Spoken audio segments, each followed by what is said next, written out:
मुख्यमंत्री नीतीश कुमार ने आज मुजफ्फरपुर दौरे के दौरान मुजफ्फरपुर हाजीपुर राष्ट्रीय राजमार्ग के तुर्की थाना क्षेत्र के मधौल बाईपास 4 लेन सड़क का निरीक्षण किया। उन्होंने इस सड़क को जल्द से जल्द पूरा करने के लिए अधिकारियों को आवश्यक निर्देश दिए। यह सड़क मधौल बाईपास से लगभग 17 किलोमीटर दूर मोतिहारी 4 लेन को जोड़ती है और इसके बन जाने के बाद मुजफ्फरपुर शहरी क्षेत्र में बड़े वाहनों का दबाव कम हो जाएगा।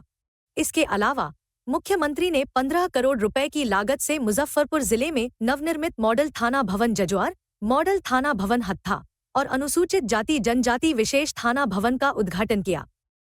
साथ ही उन्होंने लगभग 33 करोड़ रुपए की लागत से निर्मित होने वाले अन्य थाना भवनों का शिलान्यास भी तुर्की थाना परिसर से रिमोट का बटन दबाकर किया। इसके पश्चात उन्होंने तुर्की थाना भवन के निर्माण कार्य का जायजा लिया और विभिन्न विभागों के स्टालों पर जाकर सरकार की कल्याणकारी योजनाओं से लाभान्वित लोगों से मुलाकात की। इस अवसर पर बिहार पुलिस भवन निर्माण विभाग के महानिदेशक विनय कुमार ने पत्रकारों को बताया कि बिहार सरकार की प्राथमिकता भूमिहीन और भवनहीन थानों के लिए भवन निर्माण को तेजी से पूरा करना है। मॉडल थाना भवनों में आधुनिक सुविधाओं की व्यवस्था की जा रही है, जिसमें थानाध्यक्ष रूम, CCTV रूम, बच्चों और महिलाओं के लिए फैसिलिटेशन सेंटर, 25 पुरुष और 10 महिला सिपाहियों के रहने के कमरे, पालना घर और दिव्यांग जनों के लिए रैंप की सुविधा शामिल है।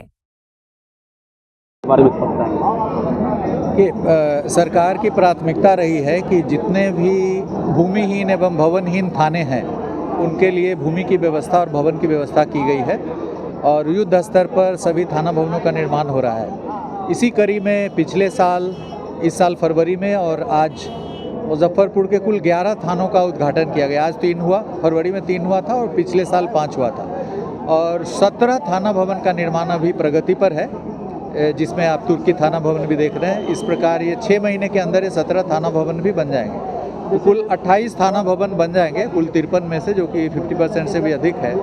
इसके बाद जो पुराने थाना है जहाँ की कैपेसिटी कम है, क्षमता कम है, जैसे साहिबगंज हो गया, कटरा हो गया, ये सब सरैया वगैरह, तो इन थानों के लिए भवन निर्माण की जो आवश्यकता है, अतिरिक्त आवश्यकता है, उसकी पूर्ति की जाएगी।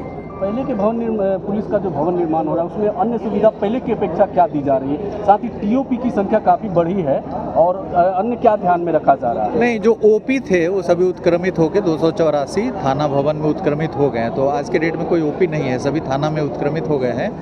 और अभी जैसे इसमें आप देखेंगे, इस भवन में यदि प्रवेश करके देखेंगे तो प्रत्येक कमरे के सामने लिखा हुआ है कि क्या क्या सुविधा है। जैसे आप भवन के अंदर प्रवेश करेंगे तो सबसे पहले दाईं ओर आपको आगंतुक कक्ष मिलेगा, विजिटर्स रूम। तो जो भी विजिटर्स आएंगे वैसे थाने में टहलते नहीं रहेंगे, बल्कि उनको विजिटर्स के बैठने की व्यवस्था की जाएगी उसमें। उससे जस्ट आगे बढ़ेंगे तो एक कमरा है जिसमें बच्चों एवं महिलाओं का फैसिलिटेशन सेंटर है, उनके लिए सुविधा केंद्र। जैसे कोई भी बच्चा आएगा थाना में तो थाना के बाहर से होते हुए पीछे की सीढ़ी से उस फैसिलिटेशन केंद्र में चला जाएगा, तो बच्चों के लिए अलग है। बच्चा थाना में प्रवेश नहीं करेगा, वह पीछे के दरवाजे से सीधे उसमें प्रवेश करेंगे। उसके बाद थाना अध्यक्ष का कमरा है, फिर CCTV रूम है, कंप्यूटर रूम है, CCTNS रूम है, वायरलेस रूम है। और लास्ट वाले तल्ले पे जब आप जाएंगे, तीसरे तल्ले पे, तो उसमें 25 कॉन्स्टेबल्स के लिए रहने की व्यवस्था है, किचन, डाइनिंग, और जो 10 महिला सिपाही इसमें रहेंगे उनके लिए पालना घर की भी व्यवस्था है। ऊपर टॉप फ्लोर पे किचन, डाइनिंग, पालना घर की भी उसमें व्यवस्था की गई है। उसमें एक लेडी रहेंगी जो उनके बच्चों को देख रेख करेंगी जब वो ड्यूटी पे जाएंगे। तो मेडिकेयर रूम भी है, उसमें जो सामान्य आवश्यकता की जो मेडिकेयर बस की जो दवाइयाँ वगैरह रहेंगी वो सब भी उसमें रखा जाएगा।